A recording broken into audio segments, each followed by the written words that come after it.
Bonjour, docteur Anna Evans. Bonjour Lilou. Merci de nous rejoindre pour discuter de la communication intuitive avec les animaux. Vous êtes vétérinaire et vous avez développé votre propre méthode pour qu'on puisse communiquer nous-mêmes avec notre animal. C'est ça? Absolument, c'est Alors, ça, oui. avant d'aller un petit peu plus dans votre parcours, est-ce que vous pourriez nous expliquer, parce que c'est un petit peu différent des interviews d'habitude, vous avez des personnes autour de vous, est-ce que vous pourriez nous introduire aux différentes personnes et qui est là et qu'est-ce qui va se passer? Alors absolument, nous avons en face maintenant de la caméra la propriétaire d'un adorable petit chien qui s'appelle Simba, qui est un jeune fox de 8 mois. Et donc, elle est là avec son chien pour nous parler, pour que je puisse vivre une communication avec votre audience. Génial! Elle va nous parler de son chien, mais je ne le connais pas du tout. Et puis ensuite, eh bien, elle nous dira si ce qui se passe entre moi et lui correspond à ce qu'elle connaît de lui, par exemple. Et de l'autre côté, Ouais. se trouvent Daniel et Odile Marie, qui sont deux personnes qui ont appris. Bonjour. Qui sont deux personnes à qui j'ai pu enseigner cette approche de la communication avec les animaux et qui peut-être auront envie de nous parler de la manière dont ça a transformé leur façon de voir le monde animal. Waouh! Alors dites-nous, Anna, qu'est-ce que la communication intuitive et comment vous en êtes venue là?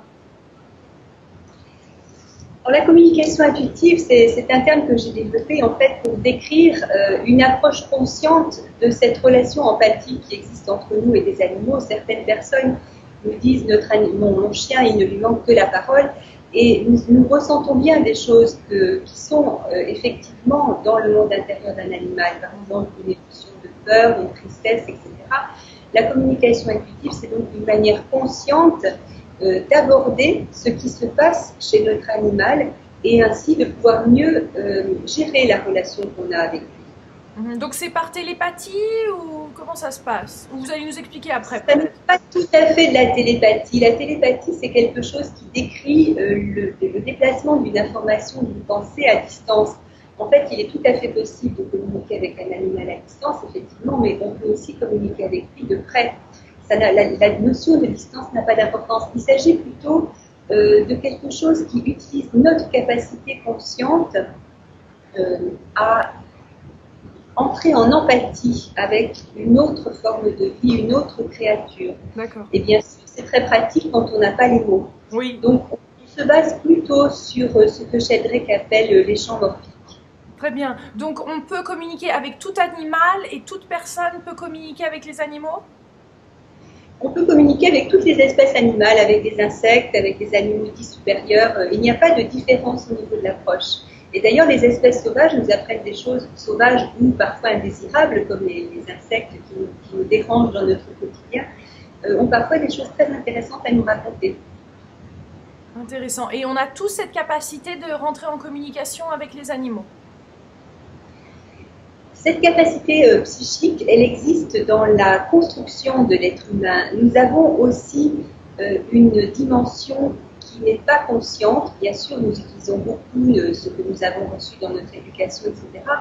Mais dans notre potentiel humain, la capacité psychique, la capacité d'empathie, elle existe depuis notre naissance. Et d'ailleurs, les enfants l'utilisent beaucoup plus spontanément. Et puis ensuite, quand on grandit, eh bien, on la perd un petit peu, on oublie sans ça.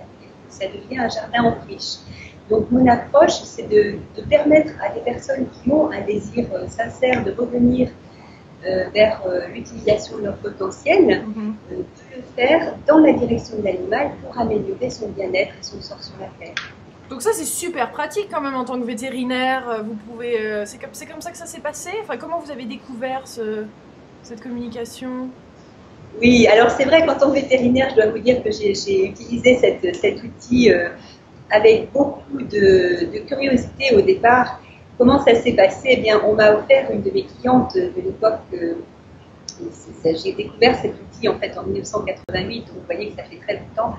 Une cliente m'avait offert un livre de Kuhn, un auteur américain, qui a été traduit en français sous le titre Des bêtes et des hommes, Kinship with Life en anglais. Et ce livre m'a donné la connaissance qu'il existait une possibilité d'entrer en communication avec les animaux. Moi, j'ai une formation scientifique, donc je l'ai vécu certainement enfant comme beaucoup d'enfants, mais je l'avais oublié et je ne m'occupais plus de l'aspect scientifique de la relation avec l'animal. Donc là, ce livre m'a réouvert cette porte. J'ai voulu au départ me prouver que ça n'était pas possible parce que ça m'a beaucoup perturbée. Et puis en fait, en installant un petit protocole de vérification par rapport à ce qui était décrit par l'auteur, eh bien, je me suis aperçue que ça fonctionnait. Et là, c'est là que j'ai été très surprise. Vous étiez bluffée vous-même? J'ai été bluffée et j'ai même été très interpellée parce que dans ma formation scientifique, je ne m'attendais pas du tout, dans mon parcours de vétérinaire, plutôt dans mon parcours professionnel, je ne m'attendais pas du tout à cette expérience. Et j'ai dû remettre beaucoup de choses en question. D'ailleurs, j'ai passé 7 ans, après la lecture de ce livre, à étudier les capacités de conscience de l'être humain pour essayer de me rassurer sur qu'est-ce qui m'était arrivé et comment ça se fait que je trouvais peut-être 70% de réponses qui étaient confirmées par les propriétaires quand je communiquais avec les animaux. C'était très perturbant pour moi. Et c'est à travers ces recherches personnelles que j'ai effectuées en parcourant la planète et en lisant centaines de livres, que j'ai pu petit à petit mettre au point une manière de transmettre cette connaissance vers d'autres personnes. Excellent. Donc là, pour nous donner un petit exemple, vous avez à côté de vous la propriétaire de Simpa qui aimerait... quelle est votre intention en fait, madame, en tant que propriétaire de ce chien? Vous aimeriez comprendre un peu plus ce qui se passe dans sa tête? C'est entrecoupé. Vous pouvez répéter la question? Quelle est votre intention ici? Vous aimeriez rentrer en contact avec votre chien, savoir ce qu'il pense, s'il a un petit souci? Oui, c'est ça. Ça serait grâce à Odile et Daniel qui m'ont déjà aidé dans un événement particulier quand Simpa a failli mourir. J'avais demandé l'aide d'Odile et Daniel qui avaient fait cette expérience avec Anna. Alors, j'y crois pas, je suis curieuse, mais bien sûr, il se passe quelque chose avec mon chien. Ouais. Ce qui m'a interpellée dans ce que disait Anna, c'est que les enfants, on sait le faire. Et depuis que j'ai ce chien, depuis le 14 février, la Saint-Valentin, c'est la petite fille en moi, en fin de compte, qui s'occupe de mon chien. Ouais. J'ai une enfant qui revit. Génial. Quand je le dis, parce que c'est quelque chose. Donc, je suis assez émue quand Anna dit ça. Qu'enfant, on sait le faire, et après on perd. Donc c'est vrai que ça m'intéresse.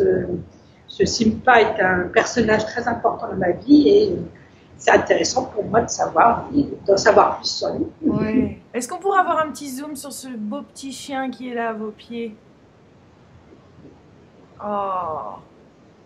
Alors, qu'est-ce qui se passe là? Est-ce que pour rentrer en communication, alors lui il s'amuse en ce moment, il est avec son petit os. Il est adorable. Alors, comment ça se passe, Anna, au niveau de la communication maintenant avec ce chien? Qu'est-ce qu'on pourrait faire? Est-ce que vous lui parlez? Dites-nous, quel processus, quelles sont les étapes? Alors, quand je vis une communication avec un animal, je n'ai pas nécessairement besoin de lui parler à voix haute, puisque cette communication se passe en silence entre moi et lui, de conscience à conscience, et c'est d'ailleurs quelque chose qui se produit très régulièrement entre animaux, même d'une même espèce ou même d'espèces différentes. Bien sûr, là, je vais parler pour expliquer ce que je fais, parce que sinon, vous n'allez pas pouvoir suivre en temps réel ce qui se passe. Bien souvent, l'animal va manifester des modifications dans sa gestuelle ou éventuellement un peu aboyer. Certains même donnent l'impression de s'endormir parce qu'ils s'intériorisent. Donc, je ne sais pas du tout comment Simpa va réagir. Comme je disais, je ne le connais pas. Vous n'êtes jamais rentré en communication avec Simpa? Non, pas personnellement. Ce sont Odile Marie et Daniel qui ont communiqué avec lui pour l'instant. Parfait. Je l'ai rencontré il y a 10 minutes. Génial. Voilà. Ah, ben merci de partager cette expérience avec nous. Voilà. Donc, ce qui se passe pour entrer en communication avec un animal, eh bien, je lui laisse toujours sa liberté. C'est-à-dire que s'il est d'accord pour communiquer avec nous, c'est parfait. S'il n'est pas d'accord, je ne vais pas le forcer. Il s'agit au départ d'une communication entre deux êtres qui sont libres et je vais respecter son choix. Alors évidemment, pour l'instant, il est très intéressé par son petit os, comme vous l'avez vu. Donc, je vais voir si je peux, c'était encore un bébé, à 8 mois, je vais voir si je peux le distraire par rapport à son point d'intérêt actuel. Ouais. Et ce que je vais faire, c'est que je vais lui dire, Simpa, tu sais, je suis une dame qui parle au chien. Alors on va zoomer sur Simba pour voir comment il réagit. Donc, Simba, je parle au chien. Est-ce que ça t'intéresserait de parler un petit peu avec moi? Voilà, alors ça c'est la première chose que je fais, et avec lui qui est quand même très, très attentif à ce qui se passe dans son environnement et très réactif, on aura probablement des réponses comportementales, mais je ne peux pas vous l'assurer, on ne sait jamais à l'avance évidemment. Donc vous avez remarqué à un moment, il a quitté son attention totale vers son os, il a commencé à regarder un petit peu à droite et à gauche, et donc là il s'est rendu compte qu'il se passait quelque chose. Alors c'est très difficile de commenter son comportement en temps réel parce que je souhaite rester en communication avec lui, sinon il perd le lien avec moi et il perd la communication. Donc je vais simplement vous laisser l'observer et moi je vais rester dans la communication. Donc Sylvain, tu sais, je parle au chien. Qu'est-ce que ça te dirait de parler un petit peu avec moi maintenant? Évidemment, quand je dis parler, c'est un terme qui n'est pas propre puisque nous échangeons par des informations visuelles, des flashs, des odeurs, des sons, etc. Alors vous voyez que ça y est, l'os ne l'intéresse plus. Il est maintenant en train de chercher d'où vient cette nouvelle interpellation. Tout à l'heure, vous étiez ce qui l'a surpris puisque nous sommes à distance. Et maintenant, il cherche qui est en train de lui parler encore autrement. Voilà, alors...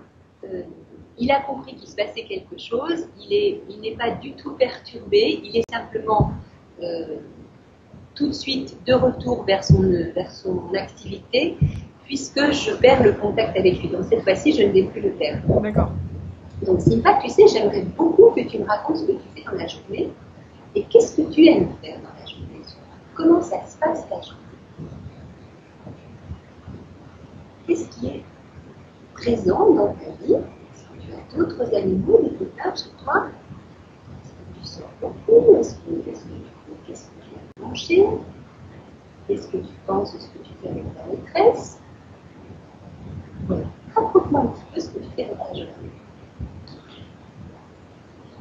Alors, la première chose que j'ai comme information, c'est qu'il adore un espace extérieur avec des arbres. Donc c'est arboré, c'est grand, je pense que c'est une pelouse parce que c'est lui au pied. Il adore se tenir là, il adore courir et flairer dans cet espace qui lui est très familier. Donc je pense que c'est un jardin. En tout cas, si ça n'est pas un jardin, c'est une promenade où il se rend, si ça n'est pas le jardin de sa propriété, c'est une promenade où il se rend régulièrement. Bien, est-ce que tu as des copains?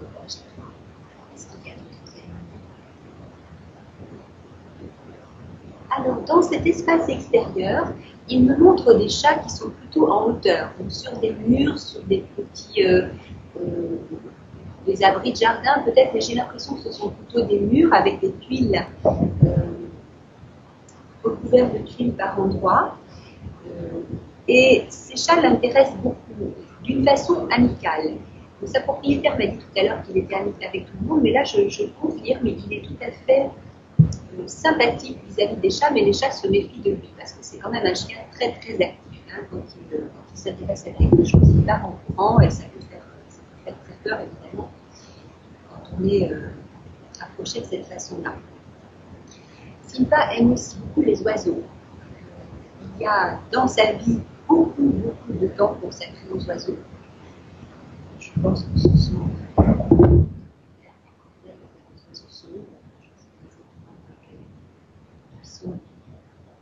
espèces qui sont là. Et Simba adore également un espace à l'intérieur de la maison qui est prêt où il va se reposer. Quand il entre, c'est vraiment qu'il a eu son compte d'activité et il aime beaucoup se mettre dans cet espace frais.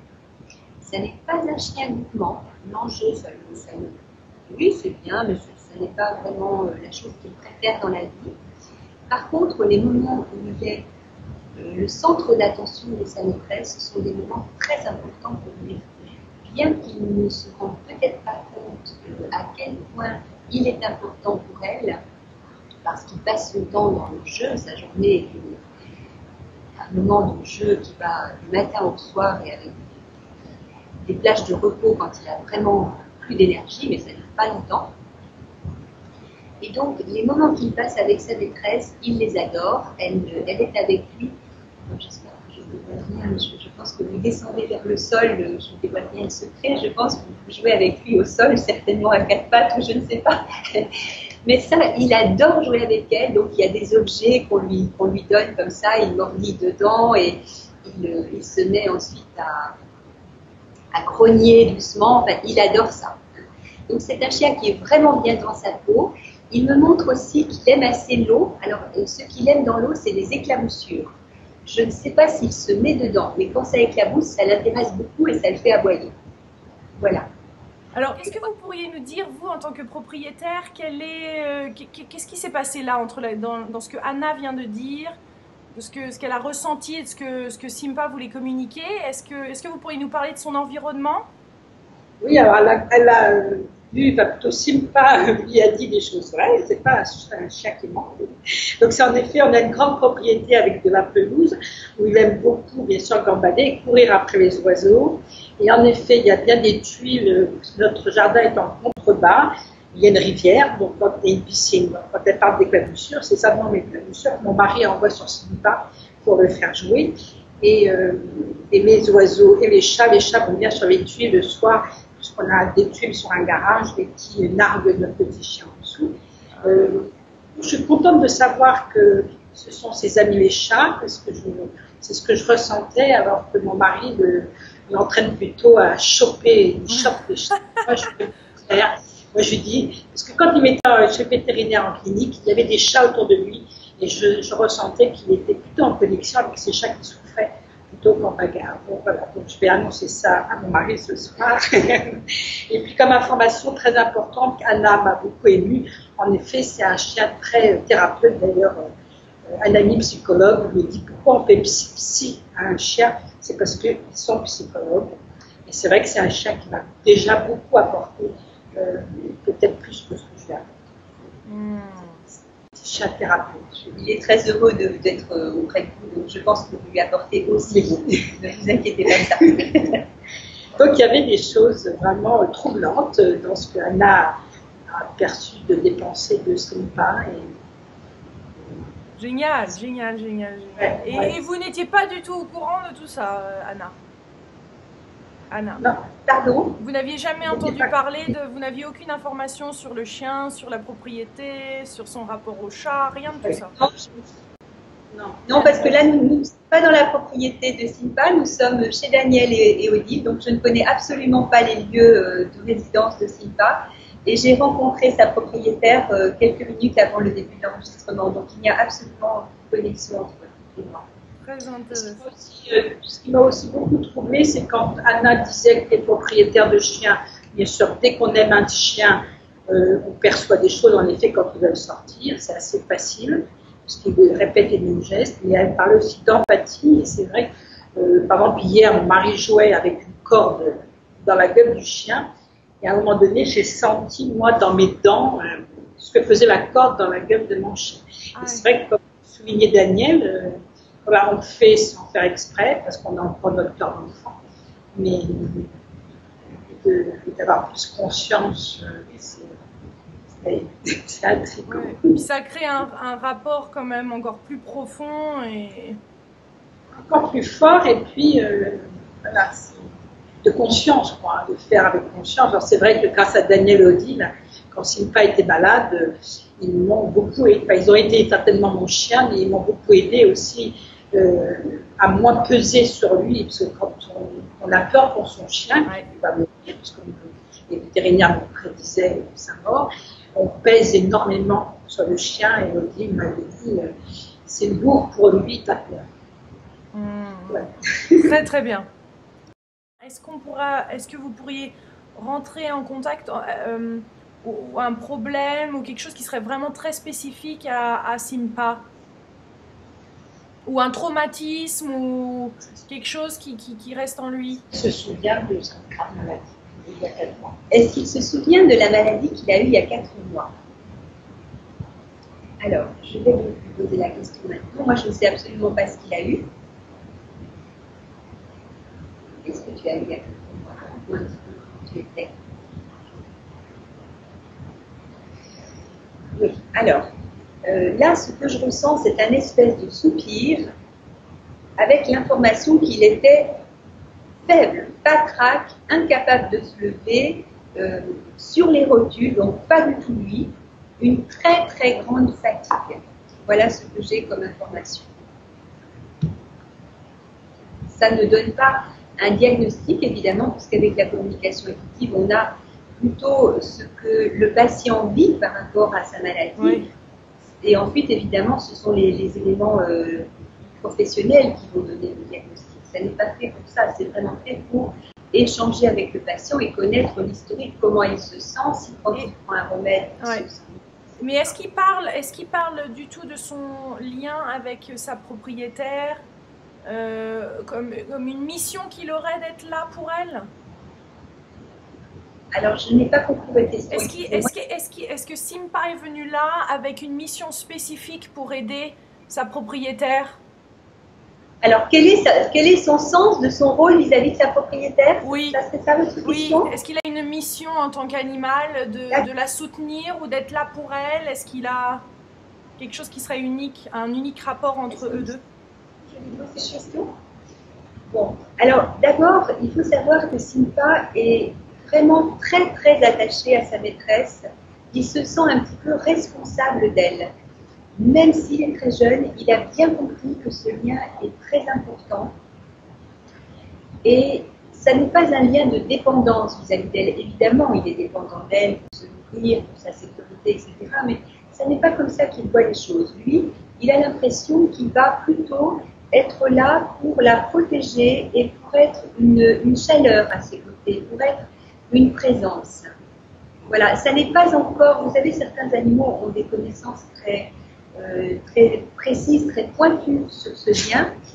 Pour lui, c'est quand même encore assez généraliste, mais il se sent très responsable d'elle. Ce qui n'est pas habituel chez un petit chien de cet âge. Ah, donc quand vous rentrez en contact avec des animaux, différentes espèces et surtout de différents âges, vous voyez une différence? Je veux dire, ils n'ont pas tous une même mission d'amour inconditionnel, ils ont,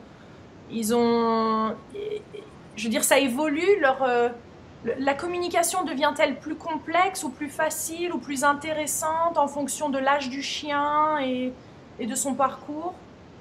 Oui, absolument.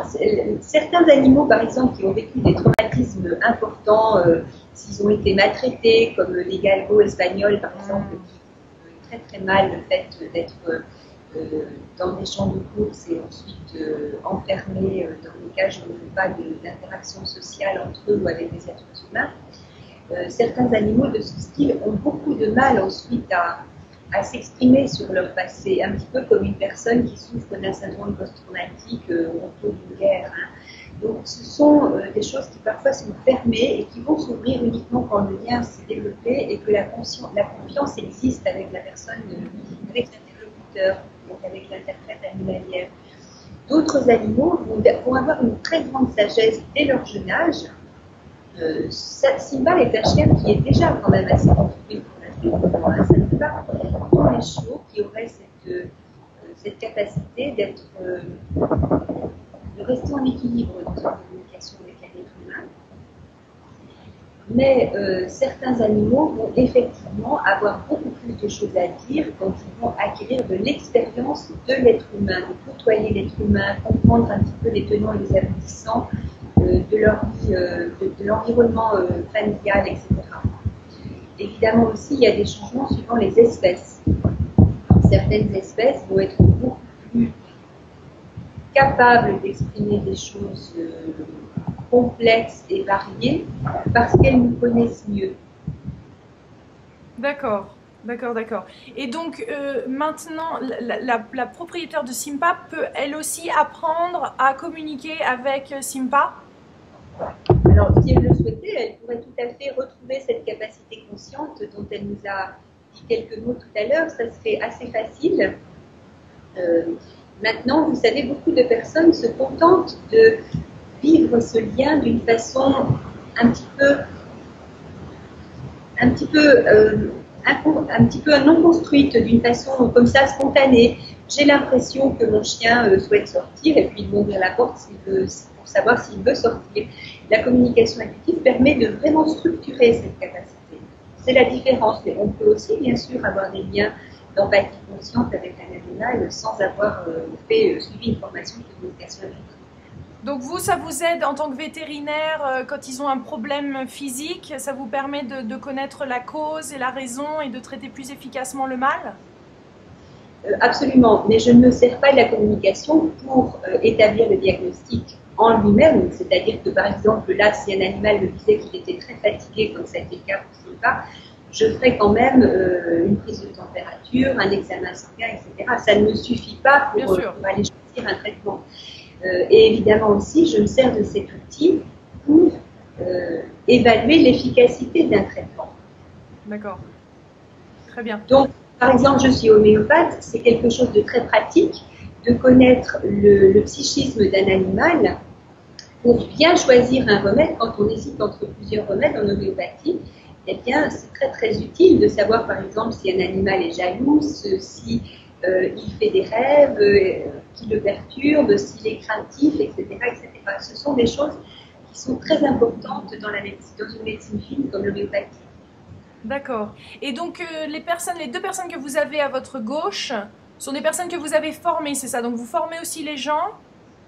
Absolument. Je donne des formations qui ont plusieurs niveaux et qui vont jusqu'à des groupes de recherche pour que des propriétaires d'animaux ou des gens qui sont intéressés par les règnes du vivant puissent retrouver tout à fait consciemment, être capables de gérer, de piloter cette capacité intuitive pour leurs objectifs personnels. Génial! Ça vous a plu? Comment ça s'est passé, cette formation? Pour vous deux? Alors, je n'ai pas compris votre question, Lilou. Comment s'est passée cette formation? Vous êtes acheté potentiellement. Parce qu'il y a des tonnerres ici, je suis basée à Chicago et il y a des tonnerres et des tonnerres, ça tonne. Donc on a peut-être une communication en effet qui est hachée. Mais je me demandais comment c'était pour vous cette expérience, comment c'est venu ce désir de vouloir communiquer avec l'animal et comment ça s'est passé en fait, cette découverte. Est-ce que ça a été facile? Bien, pour moi, ce qui s'est passé, c'est que j'ai toujours senti que j'avais beaucoup de facilité avec les animaux. Ma relation avec les animaux se faisait vraiment très simple, presque instantanée. J'avais comme une intuition que je savais qu'est-ce qu'ils voulaient. Comme avec les petits-enfants. J'adore les petits-enfants et j'avais la sensation que je comprenais ce qu'ils voulaient me dire.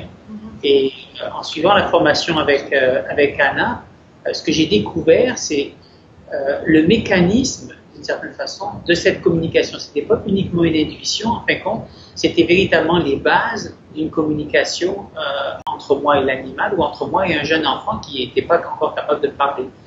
Et l'avantage de la méthode de Anna, c'est de faire passer ce mode de communication purement intuitif et aléatoire à quelque chose de conscient. C'est-à-dire que maintenant, quand je souhaite parler à un animal, attirer son attention, que je souhaite parler à un jeune enfant, j'utilise la méthode d'Anna en me relaxant, en clarifiant mon esprit et en m'ouvrant à la communication avec l'animal et en lui envoyant un message, en lâchant mon attention pour vraiment être réceptif à ce qui se passe, donner le libre arbitre à l'animal d'intervenir et laisser venir l'information qui vient et faire vraiment confiance à ce qui se passe au niveau très intuitif. C'est un intuitif fin à l'intérieur, il y a des messages, il y a des mots, il y a des images, il y a des sensations.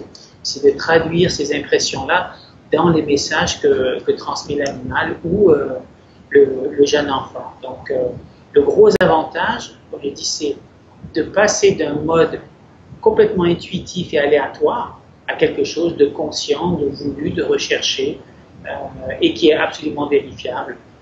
Par exemple, quand Simpa était malade, il était à Lyon. À ce moment-là, il n'était même pas proche de nous, mais notre amie, sa maîtresse, nous a téléphoné, nous a dit qu'il va vraiment mal, si on pouvait lui voir qu'est-ce qui se passait, lui envoyer un soin, faire quelque chose pour l'aider. Donc avec Odile, on a utilisé la méthode d'Anna, on s'est mis en lien avec le chien, et sans s'en parler du tout. On a chacun fait notre communication, et après ça, on a comparé qu'est-ce qui s'était Oui, passé. voilà, vous avez Le ressenti chien les nous a mêmes envoyé choses. exactement la même information Hmm. qu'on a pu transmettre à sa maîtresse qui a pu vérifier qu'effectivement le chien souffrait de cet espace-là, de cette type de douleur-là. Hmm. Donc c'est vraiment absolument étonnant. Ça marche que l'animal soit proche de nous ou à distance. Nous, on avait une photo de Simpa qu'on a pu travailler avec la photo. On s'est branché. Ouais. On a concentré notre attention sur sa photo et le lien s'est fait, l'information est venue. Wow. Et quel a été votre plus gros challenge, Odile, dans cette découverte de cette technique? Quels sont les challenges que vous avez rencontrés qui étaient les plus difficiles à surmonter pour pouvoir permettre cette communication? Oui, en fait, pour moi, le défi, en fait, c'était de faire confiance à ce que je recevais comme information. Mhm. Et ça a été très surprenant parce que moi, en fait, j'ai pas communiqué avec des animaux, à part l'expérience avec Simpa, j'ai communiqué avec des arbres et des cristaux. Mhm. Et ça marche tout pareil. C'est vraiment impressionnant. Mhm. Et d'autant plus impressionnant que, effectivement, j'ai eu des personnes qui ont fait la vérification sans savoir ce que moi j'avais perçu. Et il y avait les mêmes informations qui venaient, les mêmes mouvements énergétiques, les mêmes émotions ou mots. Enfin, moi, chez moi, ça passe beaucoup par des mots, mais c'était vraiment très émouvant. Voilà. Je dirais qu'intérieurement, ça m'a mis en contact avec la confiance en cette intuition, finalement, que j'avais déjà, mais que là, ça permet de la développer plus profondément. Oui, je suppose que ça donne une toute nouvelle dimension à la vie, quand même. Exactement. Parce que c'est une toute autre perception à la fois de moi-même, bien sûr, mais aussi de l'environnement, de la nature, de tout ce qui constitue la nature avec un grand N. Voilà. Ouais, de la relation aux autres, de tout, ça change toute une réalité, ça. Oui, oui. Ça ouvre vraiment l'univers. Magnifique. Alors, docteur Anna, est-ce que vous êtes toujours là? Oui, vous êtes avec Simpa en train de continuer la conversation? Non, je lui demande simplement de faire attention avec son jouet parce que ça fait un petit bruit. Oui, mais c'est mignon. Est-ce que vous auriez un dernier message à nous faire passer, à communiquer aux personnes qui regardent par rapport à la communication intuitive avec les animaux? Je crois que le message qui est important, c'est qu'il existe beaucoup de plans dans la nature, beaucoup de choses auxquelles nous pouvons accéder si nous le souhaitons, si nous nous ouvrons un petit peu. Et dans cette communication avec les animaux, il peut y avoir beaucoup d'applications pratiques et de changements au quotidien que nous pouvons vérifier avec le comportement de notre animal. Ce sont des applications qui vont concerner par exemple les cavaliers, qui vont concerner les personnes qui dressent les chiens pour les accompagnent les aveugles, etc., etc. Ces applications sont importantes à la fois pour nous dans la relation que nous avons avec les animaux et aussi pour les animaux parce que ça leur donne la possibilité de se sentir compris. Donc je crois que c'est vraiment nécessaire aujourd'hui d'accueillir ces possibilités comme une réalité, de les tester par soi-même. Il ne s'agit pas d'y croire avec des mots, il s'agit d'essayer et de voir ce que ça donne, d'essayer en vérifiant systématiquement, et ça chacun peut le faire. Bien sûr, on peut aller suivre un cours pour se perfectionner, progresser rapidement, etc. Mais on peut le faire déjà chez soi, par exemple en lisant un livre concernant la communication intuitive. Dans ceux que j'ai écrits, il y a des choses pratiques, il y en a d'autres qui existent dans différentes langues. Ces informations sont disponibles aujourd'hui et si on aime son animal, si on aime les oiseaux qui sont dans les jardins ou on s'intéresse au sort d'une espèce sauvage sur la planète, c'est tout à fait possible d'approfondir ce lien ou cet intérêt grâce à cet outil. Et c'est ce que je souhaite à tout le monde parce que ça ouvre tellement de perspectives que ça change vraiment notre quotidien avec les animaux. Et vous faites ça même avec les vaches, hein? Entre autres, oui, on pourra en parler une autre fois. Pardon, Ilou? On pourra en parler une autre fois si vous voulez, mais brièvement, c'est la même chose. Vous communiquez avec les vaches aussi. Bien sûr, avec les vaches, avec les chevaux, avec les moutons, avec toutes sortes d'animaux, effectivement. Avec les chenilles processionnaires, avec les oiseaux, avec les loups. Bon, il y a 2 nuits, dans la maison où je me trouve, il y a un nid de rouge-queue. Ce sont des oiseaux assez rares en Europe occidentale. Et ces oiseaux, les oisillons arrivaient au stade où ils allaient quitter le nid, et la maman, j'ai installé une communication avec elle, elle me prévenait quand ça se passait mal, puisqu'il y avait 2 chats sous le nid en train d'attendre que les oisillons rattrapent leur vol. Et donc on a réussi à en sauver 2 fois des griffes du chat, parce que la maman était en contact avec moi. Elle m'a même réveillée une nuit, vers 5 heures du matin, il faisait déjà jour, mais pour moi c'était encore la nuit, pour me dire que ce qu'on a fait me retrouver. Je suis allée tout de suite, et ça a permis, j'espère, Waouh! donner la survie, de prolonger la vie de ce petit jeune qui démarrait mal sinon. Mais alors ça peut poser un autre problème, ça, il faut pouvoir enlever ses antennes aussi, parce que si vous réveille à tout moment de la nuit pour vous délivrer des messages, vous ne vivez plus. Oui, c'est vrai qu'au début, j'avais beaucoup de mal à enlever mes antennes, et en tant que vétérinaire, j'avais des animaux que j'avais soignés dans la journée, et dès que je me relaxais pour m'endormir le soir, ils venaient donc dans ce plan de conscience subtil à nouveau vers moi en disant tu m'as trop serré mon pansement, ou bien le chien, mon copain de l'autre côté du grillage est malade, et il a fallu que je mette un petit peu le haut là, parce que moi je n'arrivais plus à dormir et à avoir une vie privée. Donc maintenant ça va, je gère bien, et je suis tout à fait d'accord pour aider cette maman où je peux. D'accord. Ok, ben magnifique. Ben, merci beaucoup à tous d'être là. Merci à Simpa aussi. Merci.